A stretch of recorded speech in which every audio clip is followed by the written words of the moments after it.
And welcome back. It's now time for us to get into the real politics and just to take a look at what has been happening throughout the country and, of course, over the weekend, and what, and what we should expect in the coming week. Being the 12th day of September 2022, a lot is expected to happen between today and tomorrow, when the swearing-in ceremony will take place at the Moi International Sports Center, Kasarani. But before then, politically speaking, we've seen a lot of movements, different political players heading to congratulate the president-elect, that is Deputy President William Ruto. And we just want to look at that. What does that portend to the party loyalty and democracy, as well as what is in store for President-elect William Ruto? A lot is expected to fulfill his pledges, his promises to the electorate. And finally, we just want to look at what you should expect tomorrow during the swearing-in ceremony. And in studio, I have got three ladies and a gentleman, starting with Lydia Mathia on the far end. Lydia Mathia is a policy advisor, youth and gender, Ministry of Public Service, Gender, Senior Citizen Affairs. Your CV is too long. Is it? It's the name of the ministry. It is such a mouthful. It's such a mouthful. It's, you know, Waziri Kobi, as you know, is a very dutiful public officer. But it's good. So over time, she got more and more responsibilities. And so the ministry became this long name. Yes. And you're also political analyst as well, and for the founder of the Daughters of the Mountain. All right. She's not new to the studio here. And in the middle, we have got Professor Ogola, who is strategy and governance expert, Strathmore University Business School. Prof, karibu sana. Thank you so much. You have got several books. You'll tell us what those books are all about. I see Lydia has one, of course. Tabitha has... I don't know why I don't have a book here. Isn't it? Actually, you can have a book there with you. But the book here... Thank you. Yeah. I'm building what is called strategic thinking. Yes. So, you know, your biggest asset you have in your life is your brain. Exactly. In fact, your whole body was designed to carry your brain. So the more you think, the better. So I'm trying to tell Kenyans and everybody else that if you want to achieve more things, spend more time thinking rather than running. Because if you spend more time planning, you spend less effort and resources in execution. But if you spend less time in planning and thinking, you spend a lot of time and energy trying to execute something. So that's the message here, strategic thinking. From where I come from, it's called Wichedano. Yes, yes. What is that? Wichedano. What does it translate to? That a human being is a head. Is a head. If you don't have a head, you're nothing. It's like when you say the car is the engine. Exactly. Yes, yes. If it doesn't have an engine, it's just a dummy there. All right. And finally, I have got Tabitha Ogutu, who's joined me after a very long time. She'll tell us where she disappeared to. Tabitha Ogutu is a political analyst, and she's a good lady. All right. Tabitha, you also have a book there. You have 2 copies. Well, in the spirit of Wishedano, I have to invest in my knowledge, as Professor said. Yes. That is why we are here. Karibu sana. Yes. All right, so let's get this on the road. Where should we start? The swearing-in ceremony will happen tomorrow. And before then, ladies and gentlemen, let's just take a look at what happened over the weekend. And of course, what is in store for the president-elect. And let me just start with what he said yesterday in Meru. Let me start with you, Lydia. He said that niwachie makatel. The moment I'll put down the Bible, pop, I'll be coming for them. This sounds to a common mwananchi as some sense of reprieve, more so to the business community and the local mwananchi who expect a lot of immediate turnaround in the economic circle. So I listened to his speech, his whole speech in Meru. He was talking about Mira. Yes. And he said, I'm going to meet with the president of Somalia. And I know there are people, there are cartels in between who have been interfering with the business. And I'm going to deal with those cartels. The minute I put the Bible down, just know that I'm going to sort that business out so that you're able to export your Mira at the right price, so that you're able to get full value for your product.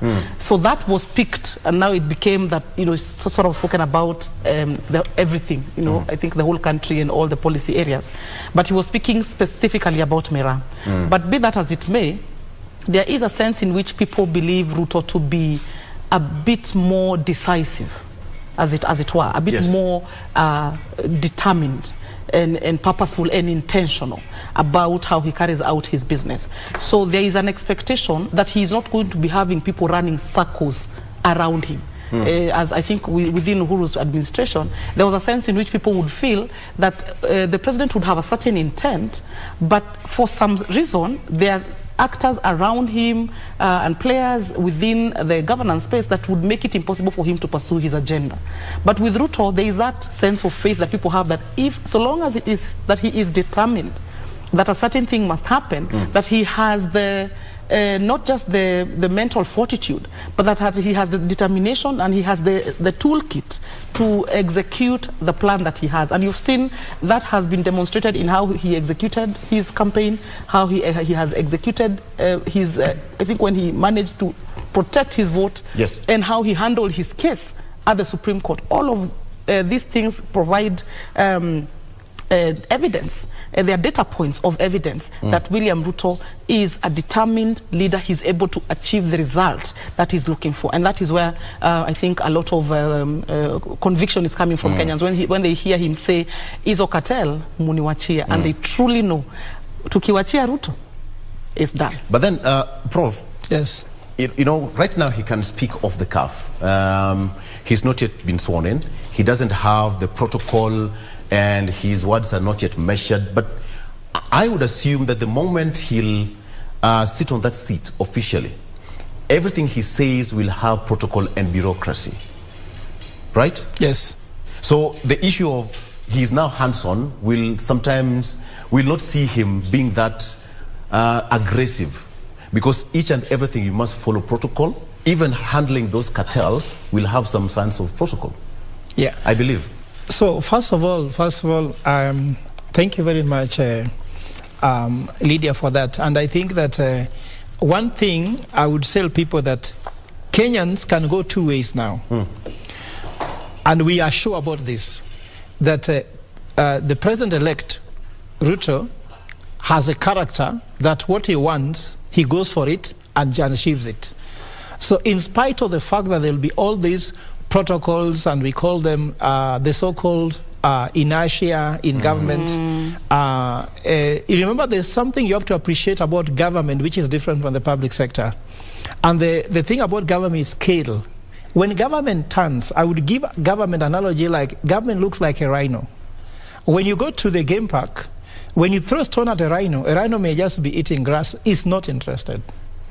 You will do other things, the rhino is just not interested.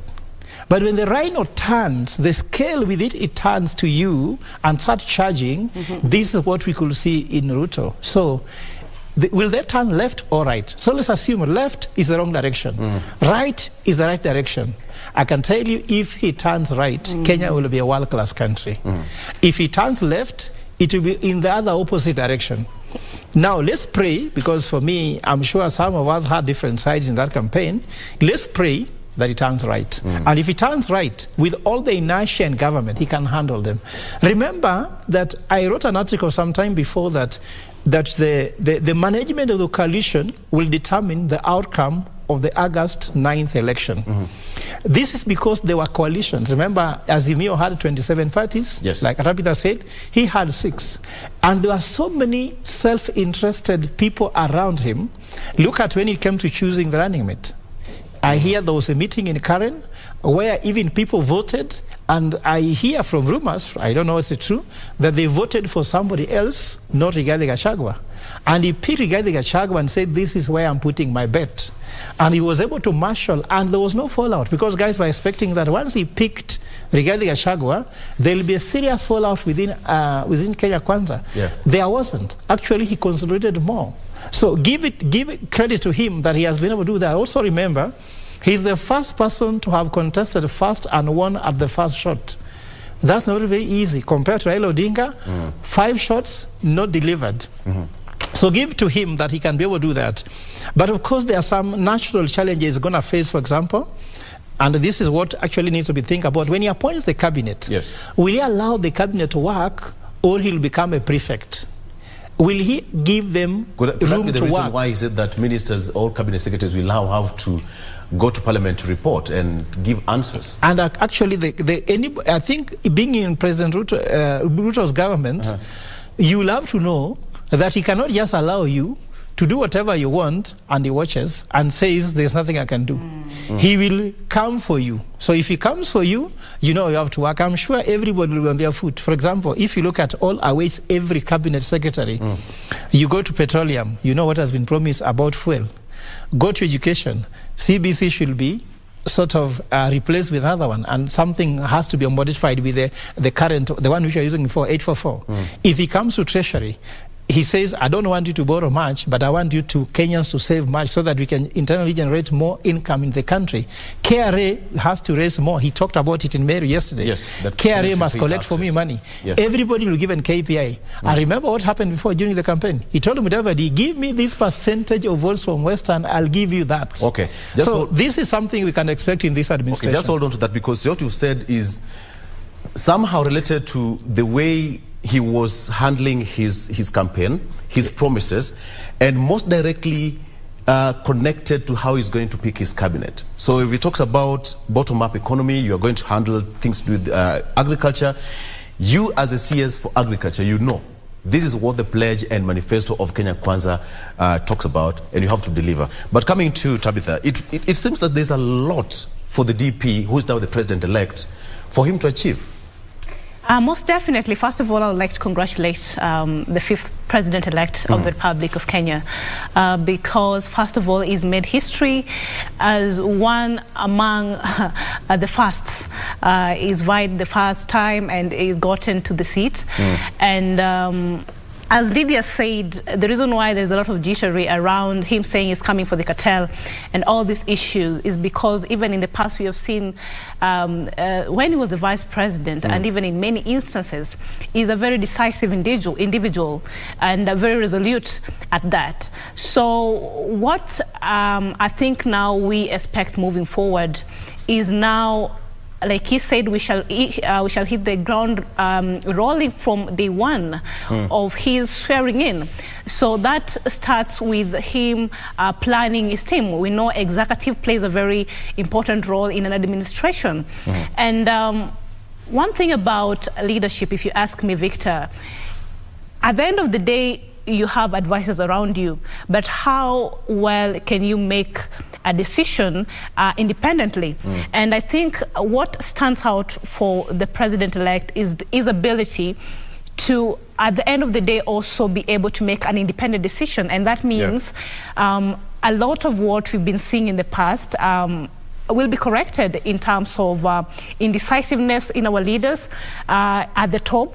And I want to really believe that for the first time in this country, we are going to have cabinet secretaries who are going to deliver on the mandates given to them, given that, you know, they get paid with taxpayers' money. So it only will be fair for us to have leaders who are given tax and they deliver. So I think if we really settle to what was given by the Kenya Kwanza government during their campaign as their manifestos and what they ought to do in the first 100 days, including, making the lives of Kenyans bearable. We understand that Kenyans are living right now from hand to mouth, and it's not very easy. The cost of life has really gone up, and we are trying to get the cost of unga to 70 as they promised, and a few issues here and there. So these are things I think this government needs to look at, especially the cost of life for Kenyans. And when they talk about eliminating the cartels, I believe that this is a very great move, because why would we be having a product like Mira in Meru and yet the locals are not seeing the benefit in terms of money? I think it's just prudent enough that if we can get market and the market serves these people and they're able to get value for what they have, that is a good leadership, if you ask me. So I will not see the reason why. You see Kenyans, I think many of our leaders or many of these people who are called cartels, they know that literally when the government, and the government, especially the president, has the ability to stop some of these leakages that we've been having, that have been making even the people taking part in agriculture and the value chains not being able to get the value at the end of the day. And when this is done and in cooperation, even in other sectors of the economy, I think is a move toward the right direction, and this is the good way to start a government. I think it's a kudos for me. All right. This KBC the Great. Let's take a break. When we've gone back, we still have got so much more to cover. We'll be right back.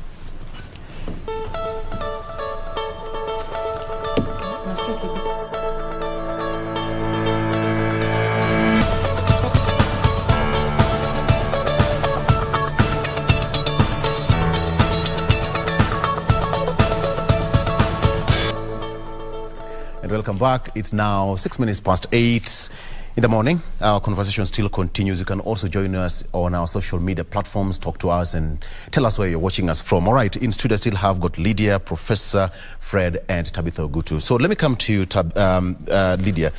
The issue of what awaits the president-elect. And of course, we should expect him that within 100 days, Kenyans are expecting to see a certain change of, if not all, but there is some sense of change. Is that the situation, or will it be not just instant coffee for him? Let me tell you, government is a behemoth of things. And certainly there is going to have to be a change of pace. But public servants are not the most amenable to change. So there will be some resistance. Not because people don't want to conduct the reforms. It's just that they're used to working at a certain pace. And that is why the personality, because when you're doing political science, there is what we call the idiosyncratic features of a particular leader. The idiosyncrasies of William Ruto are going to come to be very important for his presidency, because he is not just going to wait 3 months or a year to come and ask you, did you do what we agreed? He has something to deliver. Remember, this is a person who is getting into the presidency when there's a huge expectation from Kenyans. You know, usually it's better for people not to have a lot of expectations of you, and then you overperform. And then they're like, oh, that was a pleasant surprise. As opposed to, they have this huge expectation of you, and then you underperform. So that is the risk now for UDA. It's that there's this huge expectation. There are all these promises that have been made. And I know that right now, what the deputy president, what the president is grappling with is getting the right skill set for the manifesto commitments that he has made. He is looking for that person that is going to put at the national treasury, that is going to really figure out the nuts and bolts of getting us out of this debt crisis. You might even see him get an Azimio person or somebody who might be it will not matter. What he needs is some what people who are experience. I'm telling you, he's going to look for competent people. He is going to look for that person who is able to figure out this agriculture sector. All right. I think there are rumors, people expecting people like Willie Bett, I think, to make a comeback because he was that good. I think when he handled the docket back then when we were trying to do the reforms in agriculture. So I'm expecting to see a cabinet of new faces. It's unlikely, you know, I think when we do campaigns, a lot of people expect that you'll just be picked and placed in positions just because you are available. You just be told, kuja nani basi hapa kuna cabinet slot is vacant, come and sit. Or no, it's not going to be like that.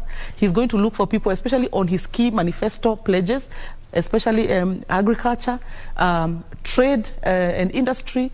He's going to look for very competent cabinet secretaries and also very competent principal secretaries. He's also not going to allow the politics to get out of his control because he has a re-election to win in 2032. So you're also going to most likely see some of his very strong pillars, perhaps make entry into cabinet so that he's able to infuse technical expertise with political awareness on the ground. So I think there are people who are telling us that, you know, expect people like Murkomen, who is one of his very strong pillars, a person who really understands the thinking of the deputy president to make his way into cabinet. I think people like Alice Wahome are likely to make their way into cabinet. And then you see a nice blend. And then remember, you're supposed to be held accountable on the floor. So every so often, he's going to throw you to the dogs and tell you, go and explain that thing you did to the people and let the people question what you're trying to do. What I hope the president will do is he will keep the same kind of energy he has kept, where he's able to really marshal his troops. You see, I think you heard him talk about mentorship of young people, and he even went as far as saying, tutawashika mkono kwanza wenye mnakunywa pombe. Mpunguze ama muache. Do you understand? So he knows he's not getting into government with angels. You understand? You understand? So when it comes to, for instance, the issue of governing and making sure that people stay on the straight and narrow, he's the kind of president who will call you and tell you, well, Victor, what is that deal I'm hearing you want to sign with? I don't know who. Can you stop that nonsense? He's the kind of president who will do that. He's not going to watch you, let you do it, and then start putting you on lists and take them to parliament. But it means that he has got a lot of work to do based on whether there were allegations or otherwise, because, you know, the name calling, the branding of, you know, this and that. So probably he's out to prove that anything which was said were out of politics, out of malice, but the real situation is here. As a matter of fact, this Yes. Newspaper called, I think it's, I don't remember, it's an international one, said this is likely to be either the best president Kenya has ever had or the worst. I'm betting on best. Okay. Prof, we talked about what's it's there in his plate right now. Yeah. Probably just step by step. What do you think is in his plate as we speak? Tomorrow, by 2 p.m., we'll have a new president. Yes. So first of all, thank you very much. And I'm now happy that Lydia is holding my book in her hands. There is a place I refer to her. It's called Supremacy of Processes. Which page is that? I That also is have a page copy. 45. Page 35? Page 43. Okay. Page 43. Which one? Of the book on strategic thinking, 10 lessons from 1,000 strategies. The quote is, if you quit on the process, you are quitting on results. I don't have that. I don't have Yeah, that. so the book is right here. It's this other one. It's this other book, you Sorry, can get have finished. it. Right. If you quit on processes, you are quitting on results. So in as much as there's a hurry that the president-elect needs to deliver, he has to have a process in place that will guarantee results. Why do people go to a certain supermarket Monday to Friday every hour and they continue going this year and next year? There's a consistency around how they deliver their value proposition. Remember the former NACOMAT, you need it, we've got it. That was the value proposition. It was that whatever you want, you'll get them under one roof in NACOMAT. Why not KBC? Kenya is watching. KBC, Kenya is watching, definitely. So I'm saying, I'm coming there, by the way, that Kenyans is watching. Yes. For you to be able to do that, you need to have a process through which you can guarantee the same results day in, day out. Remember, you're doing the mass market. People with varied needs, varied expectations that you must meet every day, visit by visit, watching by watching. Every eyeball on KBC must meet that. That's what you call value proposition. Now, manifesto looks like value proposition. The 9 points that DP says is going to deliver, they are there, isn't it? Now, the issue is, when you go to, when now you come to State House, someone says, Obama once said, be careful about what you wish, because you can get your wish. So you wish to be president, and at 2 p.m., you find yourself with a sword, you find yourself in control of the state, everybody is looking at you, and everybody is expecting you to deliver. There is no more one to call and name and a shame and question in public. The buck stops with you, the way Saitoti said before he died. Now, that's where the president will find himself. Now, what are these things I'm talking about?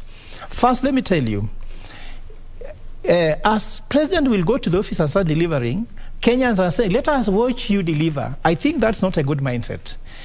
But we cannot. That's what's going to happen. No, excuse me. Yeah. Leadership is about followership. So the president wants to lead us. Are we following him? Or we are there standing, waiting at the fence? Let's see where he's going. He can't succeed alone. Kenya, we can't say, forget about Kenya. Deputy president is the silver bullet that will solve the problem. For example, those drinking, stop drinking. Those not working, go to work. Those not studying, go and study. There are opportunities in this government. The sector has been said, I want to do manufacturing, textile, agriculture. Now, for agriculture to grow, we need agronomists. Are you going to study agronomy, or you are waiting for the president to put money in your pocket?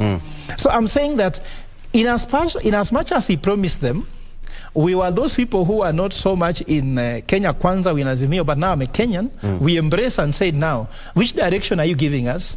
Are we ready to follow that direction? So look here. The current budget, which is the 2022-2023 budget, was read in Parliament of 3.3 trillion. It was read under President Uhuru Kenyatta's policy.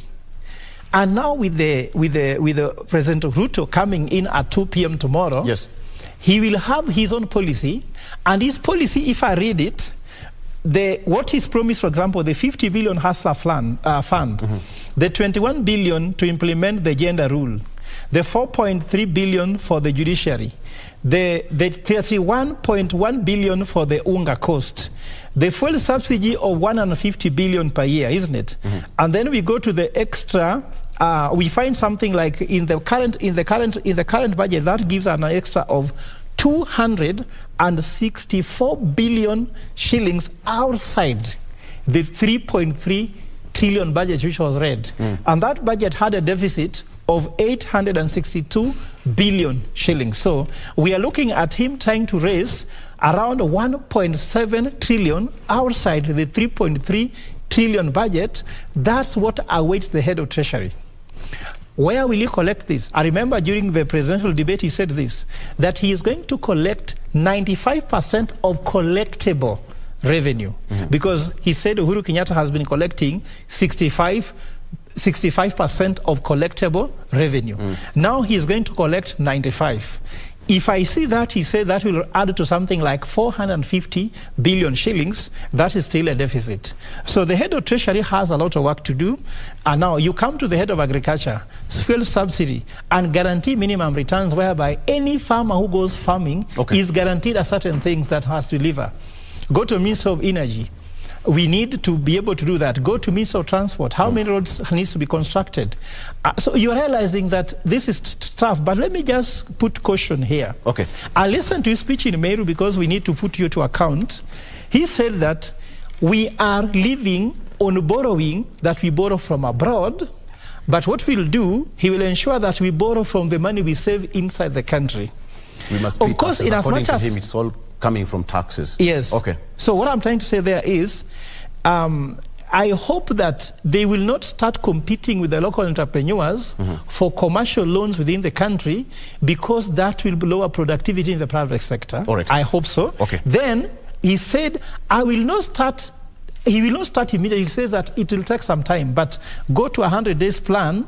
Kenyans are waiting. So what I'm trying to caution here, Kenyans, all other people in the country, in the economy, let us follow the leadership of the presidency. Whether you are in Azimio or you are in Kenya Kwanza, there's no way we can have two Kenyas, and there's no way we can have two presidents.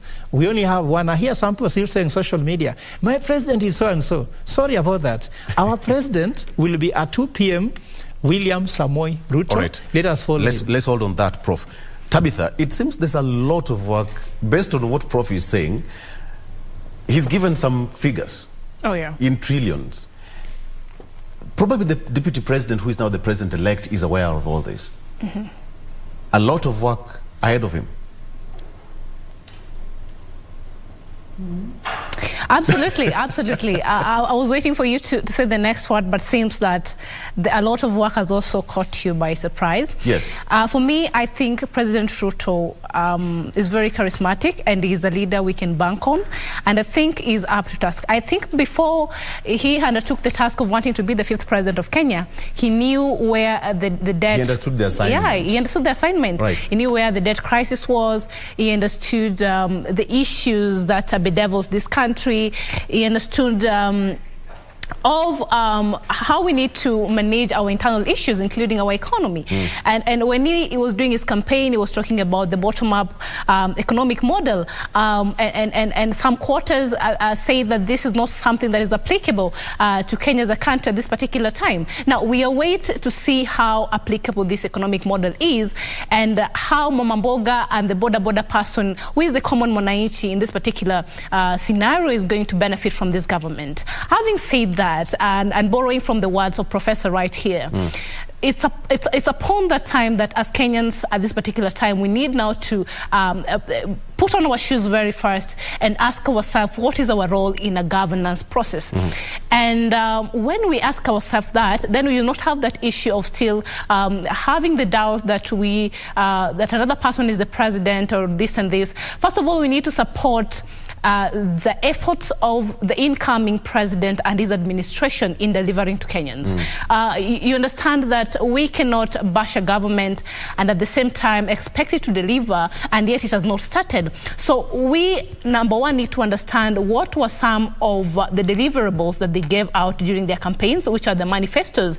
And if you ask me, there were things that were literally touching on the common problems that we face day to day as Kenyans, as they refer to their government as a serikali ya mwananchi. So as the common mwananchi, therefore, as we have talked about, the economic times being very hard for us, the price of unga being very high, and things this and this, and even the budget, we are expected to pay the biggest part of the funding of the 2022-2023 budget from from our local, we call it revenue. Where is the money? We are just coming from a COVID-19 period where businesses were shut, where we had a lot of people losing employment and things like that. We need to see also what is the economic revamping plan for these particular sectors, especially the businesses. And even when you talk about raising or reducing the cost of living, rather,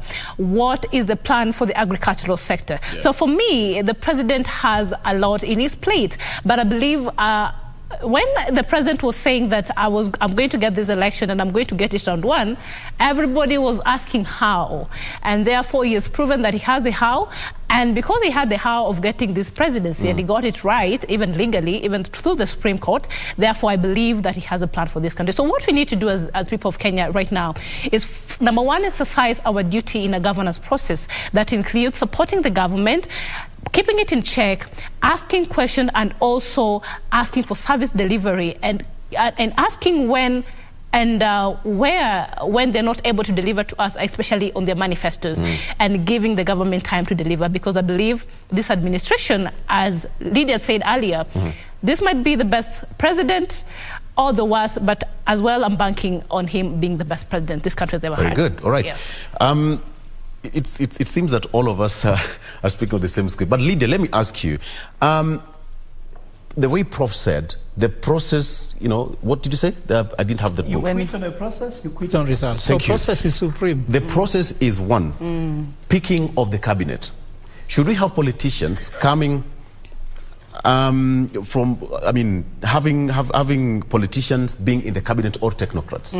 What should happen at this particular cabinet? Because we've seen politicians leaving their positions, coming into cabinet, and then now you see, because I voted for you, I supported you during this particular process, they say tumezoeana. So you tend to bring it down, and I start seeing you as this normal leader. We used to campaign, run around and all that, and you stop to deliver. What should happen at this particular point? Politicians or technocrats? Well, or a blend of both?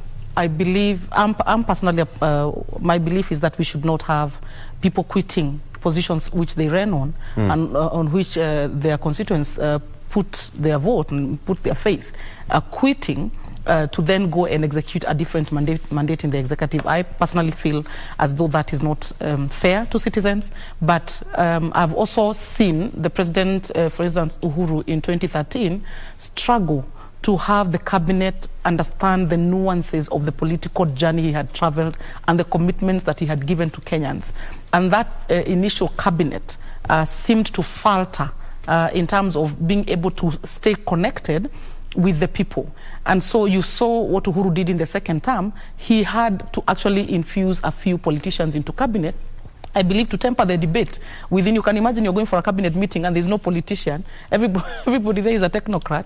You're likely to have a bit of an outcome that could be removed from the sentiments of the people. And so I think after the 10-year experience of Uhuru Kenyatta, I would go for a blended cabinet where you have just a dash, a sprinkle of politicians, while the rest of them would be technocrats. The other thing is, just as he's saying that when you quit on the process, you quit on the result. There's also this thought that came, I think, from Malaysia or Singapore, that you do not get what you expect, you get what you inspect.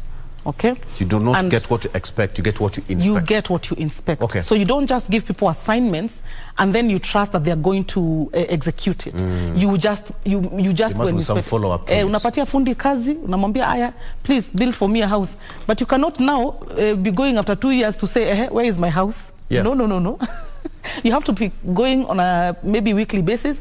You see, has the wall progressed? All right. Has the flooring been done the way we had agreed? So you get what you inspect. And I think the major difference between other presidencies and Ruto's presidency is that he is going to be inspecting that his ministers are doing what they have agreed. And I foresee that this is one president who is not going to be waiting for EACC or Parliament to sanction his ministers. He's going to be the one making the phone calls and saying, boss, but we agreed. We said this. And on top of that, he's going to be giving support. He's also a leader who provides the necessary tools and political goodwill that you require to do that which he's entrusting you to do. So he is a person who, for instance, once he appointed Gachagua, as he had put that as an example, that he made the decision to go with the Gachagua, even though there were murmurs within his own camp. Yeah. But what did he do after that? He made sure that he created the necessary environment and ecosystem for Gachagua to actually thrive, to be able to lead the Mount Kenya teams, all right, the Mount Kenya politicians in the campaign in Mount Kenya. And then I got him to go for the debate. And you saw that he completely thrived in that debate. And that was the tipping point, really, in terms of Gachagua's acceptability across the board amongst Kenyans. So Ruto is a president who is going to inspect. He is also going to support his teams to deliver. Yeah. And I think if you are in his administration and you're not able to deliver, you only have yourself to blame, because you will have the necessary ecosystem. From the way you're putting it, must be one of the hardest government to work in. Why? You have to deliver, or you be delivered outside. Yes. Yeah. Unless you have your own problems, why would you not want to deliver for him? Yeah. If he's entrusted you with that? Because that's task. what you signed up for. If you want to be a cabinet secretary, you must be ready for that job. Alafu zile vikwazo utapata pale, if it's an issue of staffing, for instance, okay, if you have problems with officials or officers of government within your ministry, you have to figure out the challenges you're encountering, the solutions that you want to effect to be able to deliver, and you will know that if you go to him and tell him, Your Excellency, I want to deliver your manifesto, but I'm facing challenge 1, 2, and 3. Could you please help me sort it out? You are certain he will pick up that phone and he will make the necessary calls to resolve whatever challenges you have. Let me just get Prof's voice just on that note. Prof, yeah, go ahead. According to me, as my colleagues have said, I look at our incoming president as somebody who said one thing that is very outstanding, that I must have looked at the job description of what the president means. That will happen tomorrow. And therefore I sign, because he's going to sign the inauguration certificate, which will be copied to the key institutions in Kenya, that is the President of the Republic of Kenya. So before signing, you say, I have a look at the JD of this thing, and I'm signing here, and therefore I'll deliver. So having said that, let me just try to bring to Tabitha and give her some numbers. No, me, I'm the one in numbers here. Because I believe in God we trust. In God we trust. The rest bring data. Look, yesterday, Rigathi Gachagua said, we gave William Ruto 47% of the total vote from Gema. 48%, isn't it? Now, the Kalenjin gave him 24%. And then others gave him 22%. Now, process. How much percentage of government does Mount Kenya expect? That's 48%. That's a lot of expectation, Prof. No. I'm giving you numbers now, because to see the face of Kenya. If I gave you 48% of the vote, isn't it?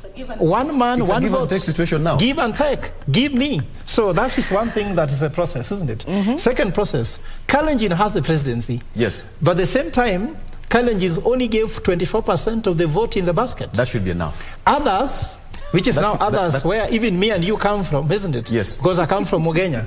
Now we gave 22%. What are we expecting? So that will be a process of appointing the cabinet and setting up government. So that's the political side of it. The technical side of it is very instrumental here, because let me tell you what, we cannot run away from the fact that the president will going to be a politician who needs to win this, what he calls second term, at the same time live to his commitment. So the balance must be there. But if you look at how the cabinet will be run, we still don't know the structure of government. There's a cap of 22 cabinet secretaries. 50 must be women. 50 must be women. We are also waiting for 50% of them to be women. So 11 women cabinet secretaries. We are expecting that from the president.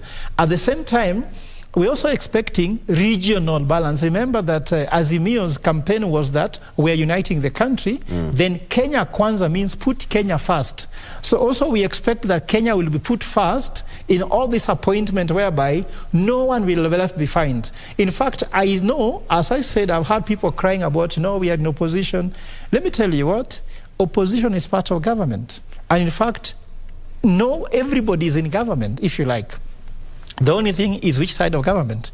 There's the judiciary, there's the legislature, there's the executive, and there's opposition. These are recognized by the Constitution and also the citizens, because they say that the sovereignty of the Kenyan people is respected by the Constitution. So everybody have to play their role.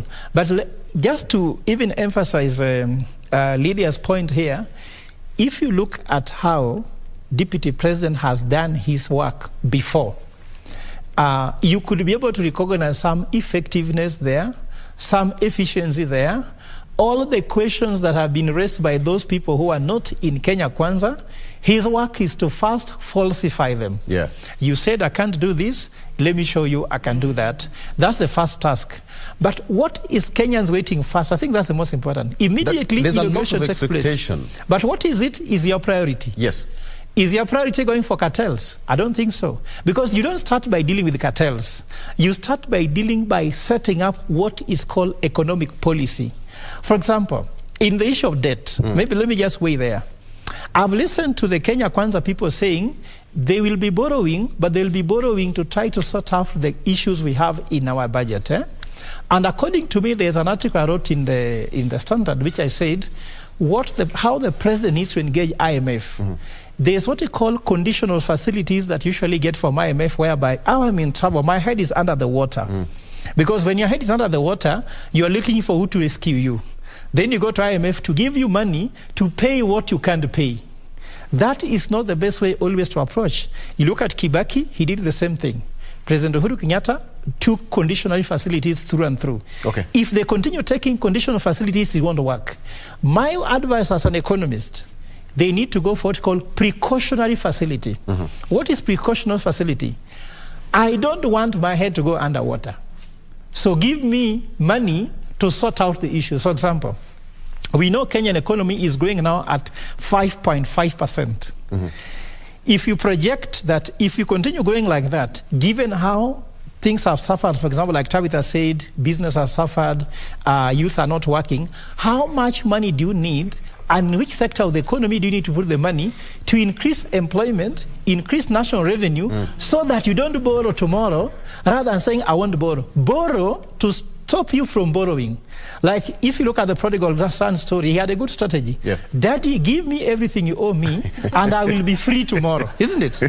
Of course, he didn't execute it. So if President Uhuru Kenyatta, President Ruto goes to IMF and tells them, I want to reduce my debt to GDP. Yes.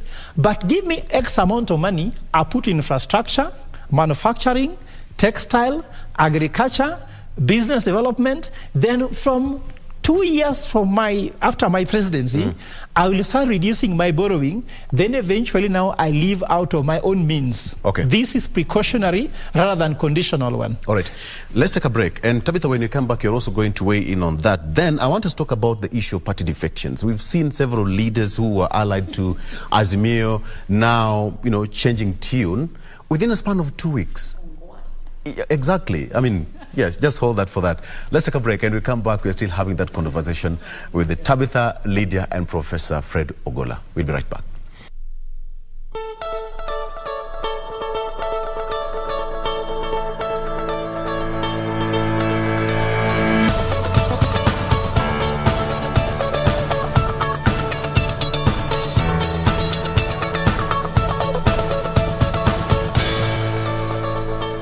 All right.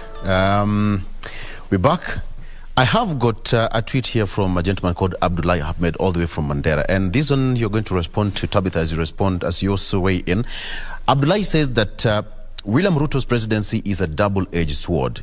His success will all depend on the fulfillment of his political promise. He will be vulnerable and lose legitimacy with Uhuru and Raila out and angry. Okay. It will be easy to have him as the punching bag for the next 5 years.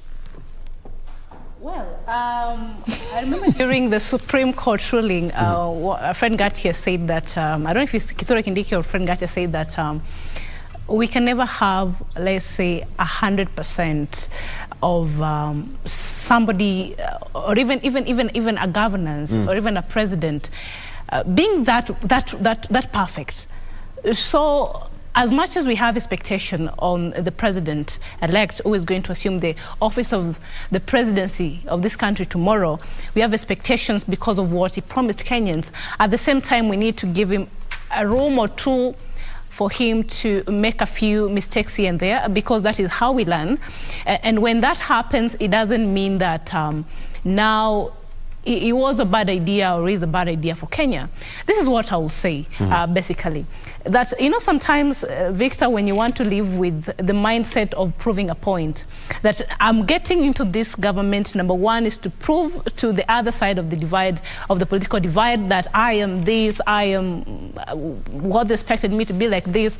You miss out on the point. Yes. What we are talking about is a president who literally is going into office. He knows what he needs to undertake. He understands his job description. He has a manifesto to fulfill, and he has a governance structure to rearrange. And what we are saying is that at all, as Kenyans, what we need to do is give the president-elect an opportunity to serve us. And our expectations should be human enough. Because it can't be 100%, and we will come back here and we'll still talk about a few imperfections here and there. And when we had the Jubilee administration, it promised heaven on earth on a few things, and it never delivered even the earth itself. So we will not be expecting the president-elect to actually have 100%. But what we are saying is we are going to see change. We're going to see change from what we've been seeing from previous administration. And maybe it might not come in terms of 100% delivery, but it will come in terms of having a leader who is decisive, a leader who undertakes, and as what Lydia was saying, this is going to be a hands-on leader, a leader whom when he delegates a duty, when we have an executive and is the head of executive and the executive is not performing, is able to call you out on a personal conversation and say, this is what we agreed as an executive, and when we are not able to fulfill it, then it means we are falling out and we are failing the people of Kenya. That being said and done, having that we know is going for a second term in presidency, I think this particular 5 years is a 5 years that he even himself as a president, he knows Kenyans are going to vet him based on deliverables or what he's been able to do for the people of Kenya in terms of what he promised. So number one, the expectations are good because they gave us that space to have expectations on what they should do and what they shouldn't do. But at the same time, as we support, the biggest thing we need to do to our president or to the new administration, first of all, before we start with the criticizing already, even before the first day starts, is for us to give them time and give them support. And secondly, understand our role as citizens in a governance process, which includes holding them accountable. So when he fails to do what he said in 100 days, then we can start talking about it. But till then, I think this administration brings hope to Kenya. Because, Victor, before she finishes, because the most important person here is just a quote there. Yes. The quote, Tabitha, that I have actually dedicated to you in the book I've given you. I can read it. Is that no one is born a good citizen, even me and you. Yes. No nation is born a democracy.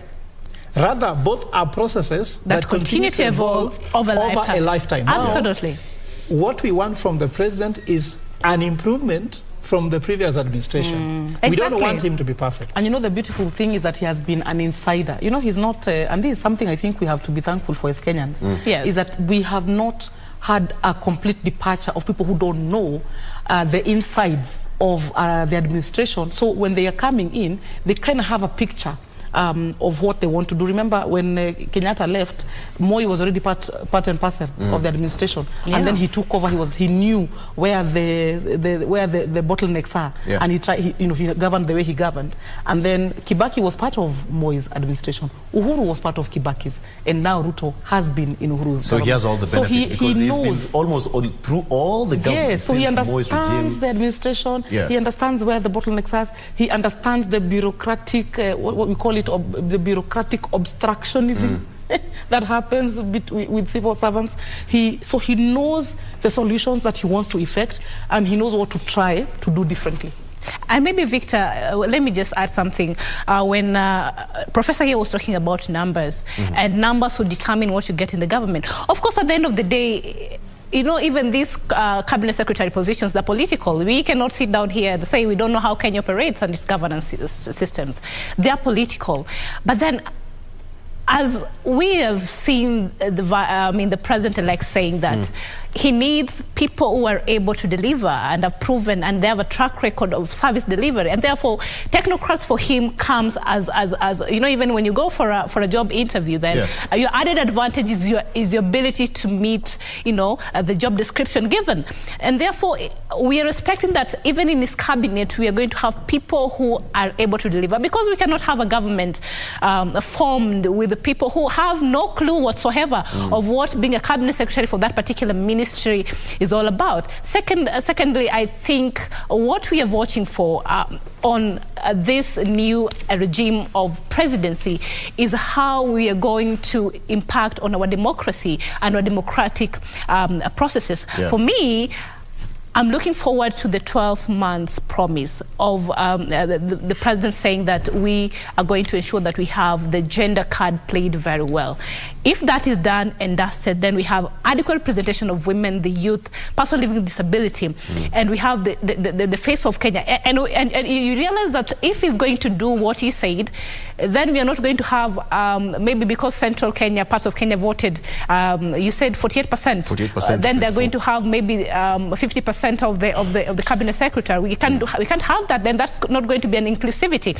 And we are talking about a president who, by all means, has said that every Kenyan matter in this administration. So I think that it's not going to be such of such of a conversation around here. I think this is going to be a government that represents the face of Kenya, because part of democracy, if you ask me, Victor, is when people choose to have different sides of, but because we will not be talking about Kenya being a multi-party democracy or state if we only support one political divide. So it's okay for Kenyans to have been supporting other different political parties or other different political candidates, but at the end of the day, it didn't mean that the president-elect was not a good idea or the best president for Kenya. And when we're going for the break, you were talking about what do we read in terms of, I can just weigh in that before you move to the next colleagues of mine. What we read in the defections from political parties, we have seen different members of Azimio One Kenya Alliance moving to Kenya Kwanza now that the Kenya Kwanza is forming the government. I'll come back to already. You've jumped into my script, but anyway, exactly. Just go ahead. Go ahead. Exactly. So what I must say, Victor, it's okay for us to have a very strong, we call it, what do we call it? Opposition. Opposition makes democracy strong. But then it doesn't do you any wrong to feel that you want to be part of the government and the government is open to everybody. Because if you ask me, it's only easier for you to vote for your people when you're present at the table where decisions are being made. So if a leader sees it twice, that for me, I can only be stronger or watch for my people's well-being, because we are talking about also delivering. Because these even MPs who are moving to Kenya Kwanza, remember, they had promised their constituents things and they want to be elected in the second term. And for them to have it easy for some of them, then they have to be part of the government. That is the only way they can push for some of these promises they made for the delivery. Okay. So I think for me, Victor, I would say in a nutshell that we have a freedom of speech and a freedom of movement. So let us exercise them both. It's democracy. You know, you've just opened that can for me. You've opened the lead, and now I'll throw it to Lydia straight. So, Lydia, what does it show? Because personally, my ink is not yet dry. Still here. I still have the... You get it? But leaders who did not make it, or some who made it back to, you know, different elected positions, are already now crossing the aisle to the other side, saying, you know, we are in the government, we are ready to support you. Let's take a classic example of people who did not make it, you know, to different elected positions, now claiming that they are supporting the president-elect, while in real sense, they were in Azimio just 2-3 weeks ago. My question to you is, does this really reflect the will of the people, or I go to you, or I come to you as an individual? So 3 things are at play there, Victor. One is that winners have many parents. Yes. How that saying goes? Success has a lot of fathers. Yes. Failure has orphans. Failure has orphans. So there is expected that there are people who just want to be associated with this winning team, all right? So that's one of the things that is in play. The second thing that is in play is what Tabitha has mentioned, that I'm a governor in Mombasa, I'm a governor in Machakos. I have certain things in my manifesto, such as EPZs, infrastructure projects, which I cannot be able to deliver with the budget that I receive. The only way I can deliver them is by partnering with the national government and having them allocate those projects to my county. And so therefore it is a matter of my political survival and my commitment to my community to partner with the government to be able to deliver. That's the second thing at play. The third thing that is at play, Victor, is that Azimio, and let us admit it, was a contraption, all right, that was put there to stop William Ruto from becoming president. And it was just created to pull everyone away from William Ruto. And they did everything that was good and everything that was bad to put and push people into Azimio. But that's just to be fair, that is the role of a political party. But that is the role of a political party. Even Kenya Kwanza also formed to pull people from Azimio. But let me tell you the distinct difference. In Kenya Kwanza, people had to choose for themselves to be in Kenya Kwanza and then be ready to deal with the consequences. And there were consequences. And there were difficult consequences, Victor. People were arrested. People's bank accounts were frozen. People were collected by DCI. People were harassed. People were fired. People like Njogu and Njoroge, for example, the presenter, you know him. Okay? People lost jobs. So being in Kenya Kwanza was a matter of fortitude and choice. But being in Azimio, all right, was almost people were trying to hide there so that they don't have to face the consequences of having to go to the other side. So there was expected, for sure, if Azimio did not win, there was going to be a fallout. Remember also, Azimio was not very gracious in handling all these parts of the contraption that it put together. There are people like DAPK, that were feeling that they were being treated like watoto wa kambo. Hawa wa Northeastern. What's their name? UDM. They lamented, vehemently when they were within Azimio. You remember how Pa left Azimio, Kingi, and how Mutua and his Chap party left Azimio. It is those grievances that you're now beginning to see play out as people be like, hey, even if we go quickly, we did not belong here, we have never felt at home, we are getting out. So that is also something that is at play. And so what you're going to begin to see is a leveling out, and within the next maybe let's say 3-4 months, people are going to now, the chips will fall where they may, and it's going to settle. We're going to have clarity about who is in the opposition and who is in government. And for me, that is all democracy.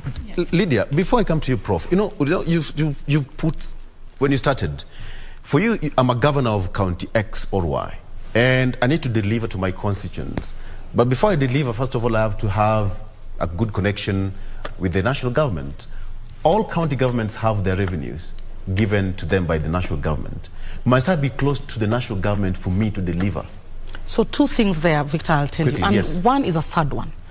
Uhuru Kenyatta's administration used county disbursements as a political tool.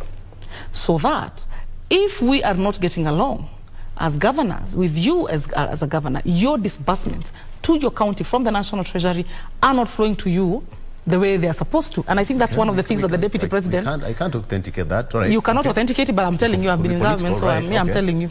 So that's the one thing that happened. And I think one of the things that Ruto needs to correct is to, once the revenue has been agreed upon by the Senate, and it has been passed and the bill has been approved, let that money get out and sit with the governors. I don't know whether they can create maybe a special account or something, so that it's not at the behest of the executive whether that money is disbursed or not. Because I'll tell you, Victor, a lot of county governments will tell you they are receiving their tranches even 1 month to the end of the financial year, and all your programs have been running. So that's one of the issues. The second thing is that the Constitution has differentiated the roles and responsibilities of the national government and the counties. So there are certain things you might want to do. They're actually not within your purview. But your constituents, because you're the one proximate to the people, they want to see those things done. For instance, healthcare is under the county government, isn't it? Yes. But the construction of a hospital, for example, or the construction of a level 5 or a level 4 hospital is not under your docket. But the people are looking unto you to have healthcare delivered. So what do? You have to create a partnership that will enable you to pool resources, because politics is a game of distribution of resources. So you have to play your politics right so that you're able to pool resources to your end and build that level 4 hospital that you need for your people. I see Prof is teaching there.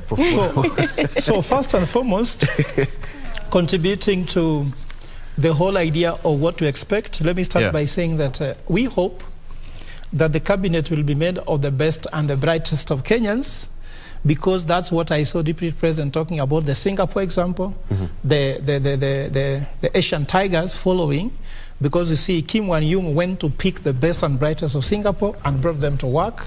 We are hoping that's what will happen in government, and as he said again, that's a process, because you cannot go to the office and fire everybody and replace them overnight. So that will take a process. So now going to the issue of this tectonic shift happening here and there. I would say, first of all, it's an opportunity for those who are seeing this movement, because if somebody has moved from Azimio to Kenya Kwanza, there's a gap. So instead of complaining, let's see it as positive for those who have political ambitions. Start building your base in James Ongwae's base. Go to those who have moved to Kenya Kwanza, fill the gap instead of complain, because you can sit down there and complain forever about what are you doing. The questions can come to you. Because as I told you during the break, when you move from one place to the other, your value drops. Like I was giving an example, for example, if you are working in a certain, let's say, for example, I was talking about, for example, a man dating this girl, then he drops this girl, moves to the other girl, his value begins to drop as he's moving away, and of course, ladies as well. And at the same time, in politics, if you are supporting Azimio full-handedly, when you move from Azimio to go to Kenya Kwanza, it looks like you're betraying Azimio. But you know what? Even the person who receives you on the other side knows that you can't be trusted. And you can leave them at... Because now there is a bit of some uneasiness in Kenya Kwanza. Because if you left Azimio, because Azimio has lost government, what if things go wrong for the president-elect? You'll also leave him. So which means that you have a price and you're moving as things go by. That's my second point. Are they genuine then? Sorry? Are they genuine? No, they are not, because see this. I don't think you can use one broad stroke for all of them. There are some who, for instance, I can tell you, the ones who, because this particular political season has had its own dynamic, there was a lot of intimidation, a lot of threatening, a lot of using institutions of justice to intimidate. So that is how you found a lot of unwilling participants within Azimio who are now saying, phew, we are now free of this thing. So the genuineness... Let me get Tabitha's voice. So the genuineness, because I was... let me finish. The genuineness of everybody... You're on your feet on the floor. Yes. All right. The genuineness of these people, only God can tell, because we are not here to judge them. But as you said, if they were not in freedom, they are not. Actually, there's a time I wrote an article that these people who you call selfish leaders, self-seeking leaders, should not be taken seriously by the citizens. Because if you... I heard someone says that, me, I'm moving to this coalition because my wife and children has told me. Me, I'm in this coalition because my constituents tells me this is the way to go. Who is the leader? Is the tail wagging the dog or the dog wagging the tail? Because that's a very important question. As a leader, you lead your people in a direction you believe in. So by the time they were in Azimio, did they believe in Azimio, or they were just there because they thought there was some benefits? And now because benefits have shifted, they move. Because as a change expert, we said, change takes place if you change the beneficiaries and the benefits. So they are still the beneficiaries and the benefits are the same, which means there's no change. Now, the other point I wanted to put across here, which is very important, when I finish on this one of moving, what is important is in leadership. And I want to falsify my idea here, Lydia. Let us believe this. When you promise something as a member of parliament, there's something important in decision making. Commit what you can do within your sphere of control. Don't promise somebody that I will do this if that happens.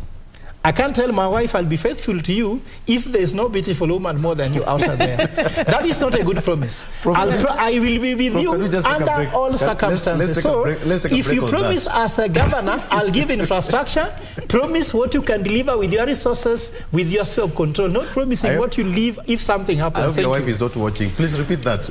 Yes, I won't repeat now. We take back. That's what I take back, yes. Okay, let's take a break and we'll come back. Tabitha, again, it's always lands on you, all right? I know. Okay, let's take a break. When we come back, we are having the last, your last round of comments. But then there is this bit I want to ask you, Tabitha. So what is the role of political parties? If I campaigned on political party A, and then 2-3 weeks later, after losing an election, I moved to the other side. So what is the role of political parties? And do wananchi have a role to play in strengthening political parties? Absolutely. All right. That is when we come back as we finish our conversation. We'll be right back.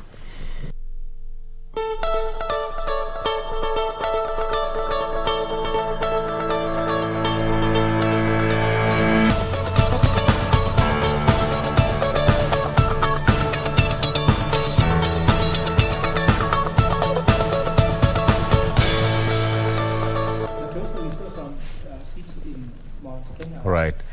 Welcome back.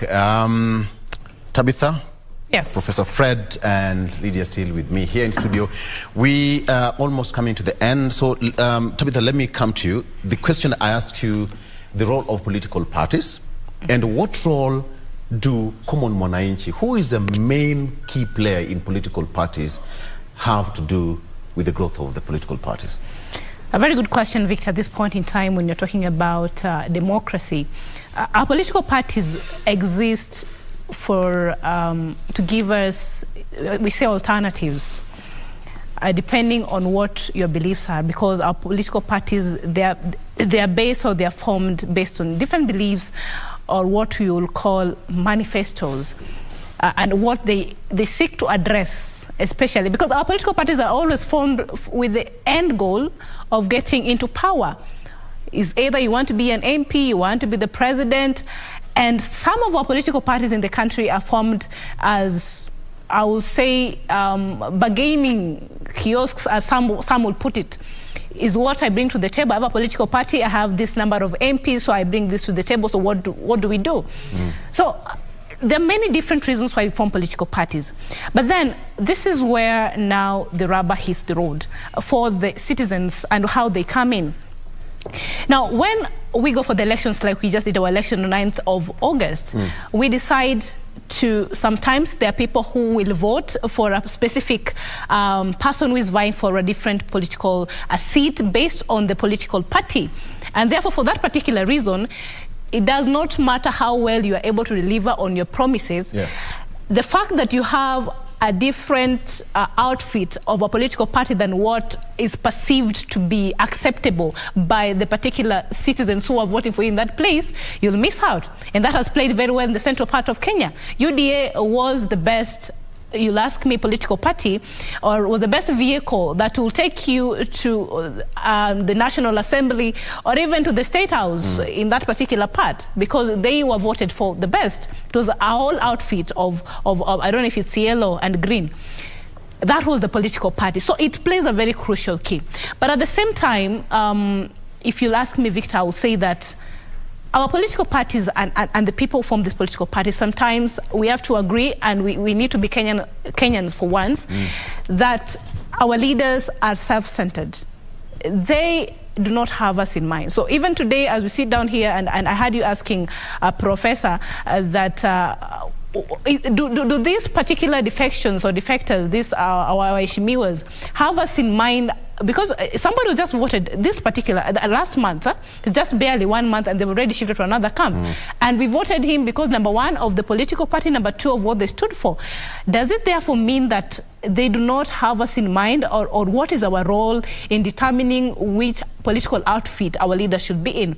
So, first of all, we need to stop and know that I would say 99.9% of our leaders, they come first, and then you as a citizen, you come secondly. And maybe that is the conversation we need to have on how our leaders or the mindset system of us as citizens when we are electing our leaders, because we honestly, as we have seen, we have not seen any of these defectors coming back to the citizen and asking them, the people of Uganda now, you voted me with the ODM ticket, and you voted me because I was able to give you this manifestos, I served the first term, or you voted with the MDG ticket, and now I feel I want to be in a different political coalition outfit. Yeah.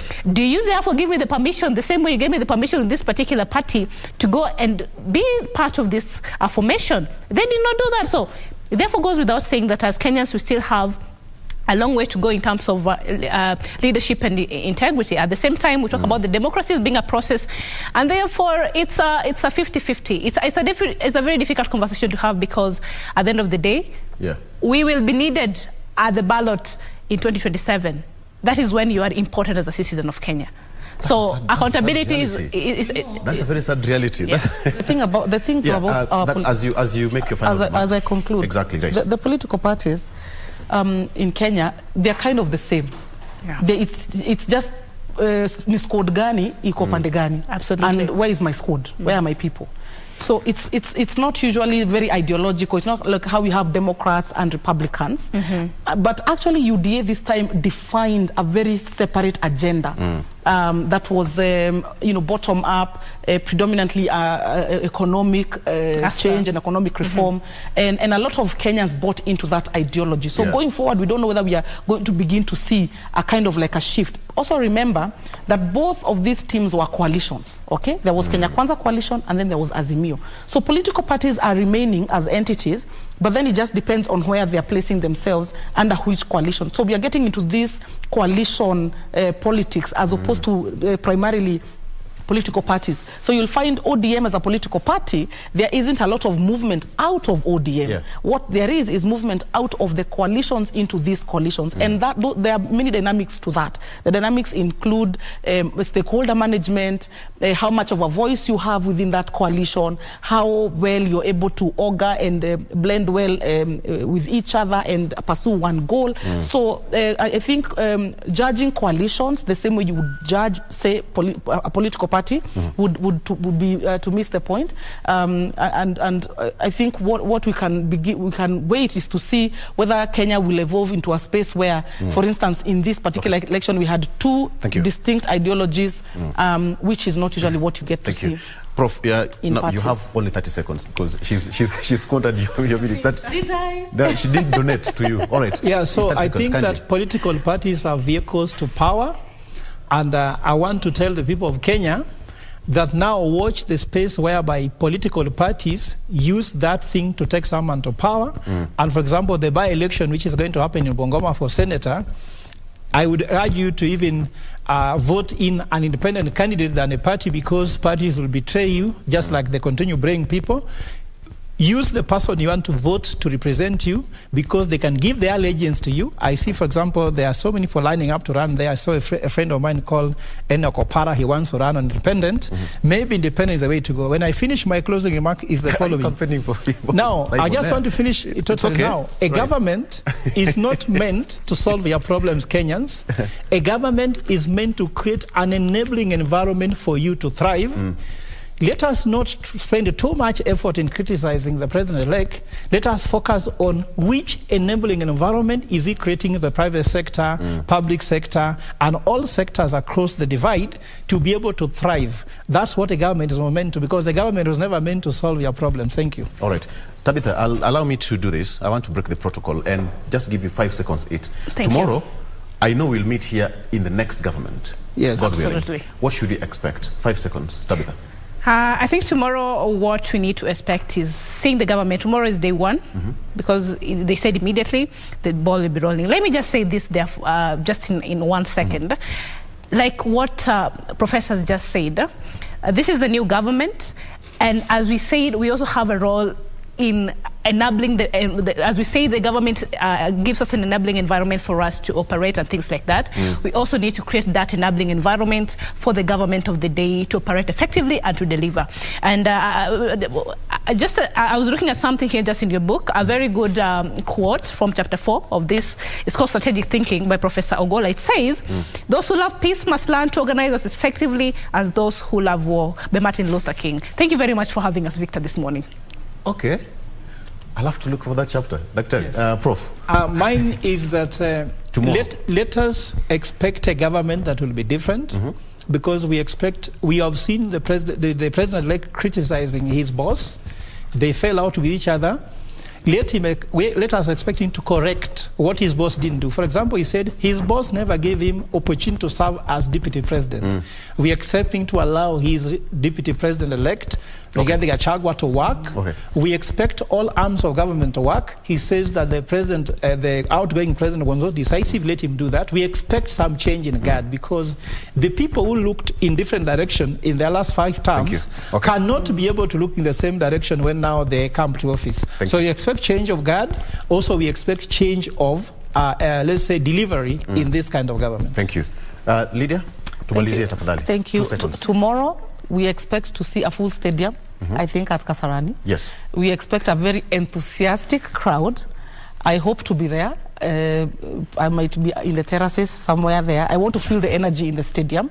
I think we expect Uhuru Kenyatta to show up, so that he can hand over the sword, for the president to take up as the president. He just needs to be sworn in, but for him to be recognized as the commander-in-chief of the defense forces, there is that ceremonial sword that is handed to him. A copy of the Constitution. Yes, now giving him that authority over all the armed forces. I think we expect to see that, and I look forward to seeing KBC broadcast for us exclusively. And that's how Kenyans will be watching. Just to say something, the handing over of all regalia is just ceremonial. It does not remove the legitimacy of the president.